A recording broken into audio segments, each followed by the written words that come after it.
안녕하세요. 저는 35살, 두 아이를 키우고 있는 평범한 여성입니다. 오늘은 아이들 방을 정리하다가 제가 얼마나 많은 시간을 지나와 있었는지를 조금은 아프게 실감했던 이야기를 해보려고 합니다. 누군가에게는 그저 반복되는 집안일일 수 있습니다. 매일 어질러지고 매일 치워야 하는 아이들 방. 하지만 그날만큼은 그 평범한 공간 앞에서 저는 한참에 서서 움직이지 못했습니다. 그날 오후, 아이들은 학교와 어린이집에 가 있었고, 집안은 오랜만에 조용했습니다. 세탁기를 돌려놓고 설거지를 마친 뒤, 마지막으로 아이들 방을 치워야겠다고 생각했습니다. 무심하게 문을 열었는데, 늘 보던 풍경임에도 불구하고, 이상하게 발걸음이 바로 떨어지지 않았습니다. 바닥에 흩어진 장난감들, 제대로 접히지 않은 이불, 의자에 아무렇게나 걸린 옷들, 어제도 봤고 그제도 봤던 모습인데 그날은 마치 시간이 한 겹 더 얹힌 것처럼 느껴졌습니다. 잠깐 문 앞에 서서 방 안을 바라보다가 저도 모르게 숨을 깊게 들이마셨습니다. 마음이 먼저 무거워졌습니다. 정리를 해야 한다는 생각보다 이 공간을 조금 더 오래 바라보고 싶다는 마음이 앞섰습니다. 바닥에 앉아 장난감을 하나씩 집어들었습니다. 자동차, 블록, 작은 인형들, 손에 닿는 플라스틱의 감촉이 그날따라 유난히 차갑게 느껴졌습니다. 그중 꼬리가 부러진 공룡 장난감을 손에 쥐는 순간 예전에 아이가 울먹이며 그 공룡을 들고 제게 왔던 장면이 떠올랐습니다. 그때 아이는 지금보다 훨씬 작았고 무슨 일이든 세상이 무너진 것처럼 울던 시기였습니다. 저는 아이 눈높이에 맞춰 앉아 괜찮다고 다시 붙이면 된다고 말해줬던 기억이 납니다. 그 순간이 이렇게 오래 남아있을 줄은 몰랐습니다. 공룡 장난감 하나에 그날의 목소리와 표정이 그대로 붙어 있을 줄은요. 장난감을 정리하면서도 손은 자꾸 느려졌습니다. 그냥 통에 넣으면 될 일을 하나 더 들여다보고 한 번 더 만져보게 됐습니다. 아마 그날의 저는 방을 치우고 있었던 게 아니라 아이와 함께 지나온 시간을 조심스럽게 더듬고 있었던 것 같습니다. 책상 쪽으로 자리를 옮겼습니다. 공책들이 여기저기 쌓여 있었고 연필은 바닥에 굴러 떨어져 있었습니다. 그중 하나를 집어들어 페이지를 넘겼습니다.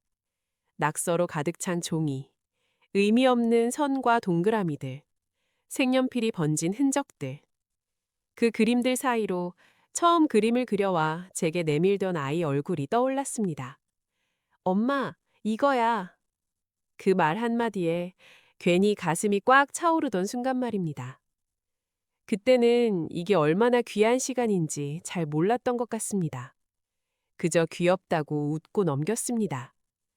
언제부터인가 아이는 이런 낙서를 더 이상 가져오지 않습니다. 대신 문제집과 숙제를 들고 옵니다. 이거 해야 돼 라는 말과 함께요. 그 변화가 그날따라 유난히 또렷하게 느껴졌습니다.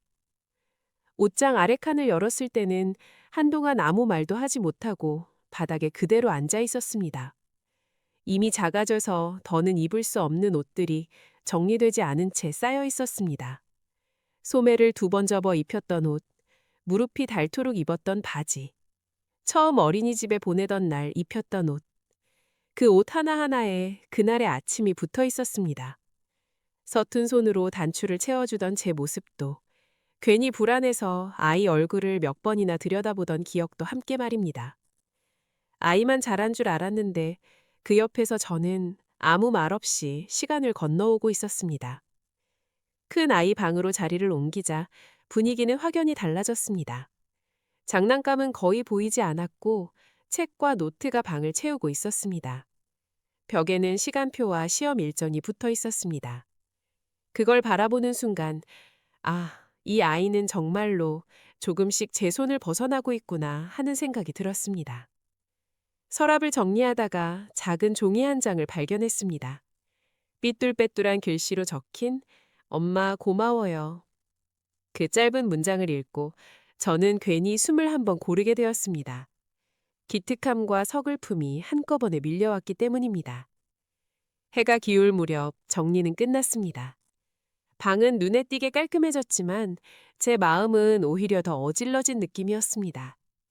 아이들이 돌아왔고 "엄마 방 치웠네?" 라는 말에 저는 아무렇지 않은 척 웃으며 고개를 끄덕였습니다. 아이들은 금세 다시 방을 어질러 놓았습니다. 그 모습을 보며 이상하게도 마음이 놓였습니다. 아직은 이 정도라는 생각이 들어서였습니다. 밤이 되어 아이들이 모두 잠든 뒤 저는 다시 아이들 방 앞에 섰습니다. 낮과는 전혀 다른 고요함 속에서 방 안을 한참 바라보다가 문득 이런 생각이 들었습니다. 언젠가 이 방은 정말로 비게 되겠구나.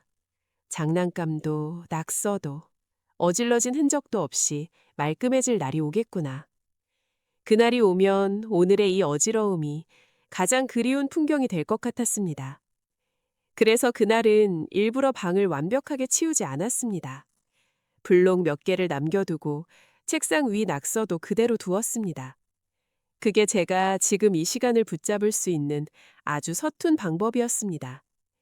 문을 닫고 돌아서며 끝내 눈물이 났습니다.